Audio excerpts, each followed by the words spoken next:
വീണ്ടും കേരളത്തിലെ വാർത്തകളിലേക്ക് നമ്മൾ വരികയാണെങ്കിൽ 3 ജില്ലാ സെക്രട്ടറിമാരാണ് സിപിഎമ്മിന്റെ പ്രാഥമിക സ്ഥാനാർത്ഥി പട്ടികയിൽ ഇടം പിടിച്ചത്.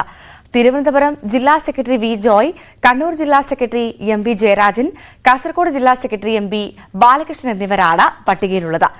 മന്ത്രിയും മുൻ മന്ത്രിമാരും എംഎൽഎമാരും ഒക്കെ സിപിഎമ്മിന് ഇത്തവണ പോരിനിറങ്ങും. ആറ്റിങ്ങലിൽ പ്രഥമ പരിഗണന എംഎൽഎയും ജില്ലാ സെക്രട്ടറിയുമായ വി ജോയിക്കാണ്. വിജയസാധ്യത ഏറ്റവും അധികമുള്ള സ്ഥാനാർത്ഥിയായാണ് സിപിഎം ജോയിയെ കാണുന്നത്. വട്ടിയൂർക്കാവ് എംഎൽഎ വി കെ പ്രശാന്തും ഇവിടെ പരിഗണനയിലുണ്ട്.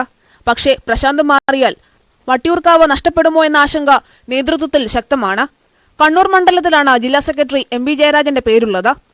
കെ കെ ശൈലജയുടെ പേരും ഇവിടെയുണ്ട്. ശൈലജ മത്സരിച്ചാൽ വടകര പിടിച്ചെടുക്കാമെന്ന പ്രതീക്ഷ പാർട്ടിക്കുണ്ട്. അങ്ങനെയെങ്കിൽ ശൈലജ വടകരയിലും ജയരാജൻ കണ്ണൂരിലും മത്സരിക്കും. വടകരയിൽ മുൻ എംഎൽഎ പ്രദീപ് കുമാറിനും സാധ്യതയുണ്ട്. കാസർഗോഡ് ജില്ലാ സെക്രട്ടറി എം വി ബാലകൃഷ്ണനെ കാസർഗോഡ് മണ്ഡലത്തിൽ പരിഗണിക്കുന്നുണ്ട്. മുൻ എംഎൽഎ ടി വി രാജേഷാണ് ഇവിടെ സ്ഥാനാർത്ഥിയാകാൻ സാധ്യതയുള്ള മറ്റൊരാൾ. 2019 ജില്ലാ സെക്രട്ടറിയായിരുന്ന പി ജയരാജൻ വടകരയിൽ മത്സരിച്ചപ്പോൾ സെക്രട്ടറി സ്ഥാനത്ത് നിന്ന് മാറ്റിയിരുന്നു. ആ രീതി പിന്തുടർന്നാൽ ഇപ്പോൾ മത്സരിക്കുന്നവർക്കും സെക്രട്ടറി സ്ഥാനം ഒഴിയേണ്ടി വരും. പകരം സെക്രട്ടറിമാർ വരും. ആലത്തൂരിൽ മന്ത്രി കെ രാധാകൃഷ്ണൻ തന്നെ സ്ഥാനാർത്ഥിയായേക്കും. ചേലക്കര മുൻ എംഎൽഎ യു ആർ പ്രദീപും പരിഗണനയിലുണ്ട്. ചാലക്കുടിയിൽ മുൻ വിദ്യാഭ്യാസ മന്ത്രി സി രവീന്ദ്രനാഥിനെ രംഗത്തിറക്കാനാണ് ആലോചന. മുൻ എംഎൽഎ ബി ഡി ദേവസിയും പൊതുസ്വതന്ത്രനും ഇവിടെ പരിഗണനയിലുണ്ട്. കോഴിക്കോട് എളമരം കരീം തന്നെ മത്സരിക്കും. പാലക്കാട് എം സ്വരാജ് പട്ടികയിലുണ്ടെങ്കിലും എ വിജയരാഘവന്റെ പേരിനാണ് മുൻതൂക്കം.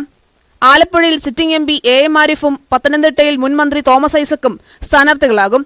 ഇടുക്കിയിൽ ജോയ്സ് ജോർജിന് തന്നെയാണ് സാധ്യത. മലപ്പുറം, പൊന്നാനി, എറണാകുളം മണ്ഡലങ്ങളിൽ പൊതുസ്വതന്ത്രരെ തേടുകയാണ് സിപിഎം.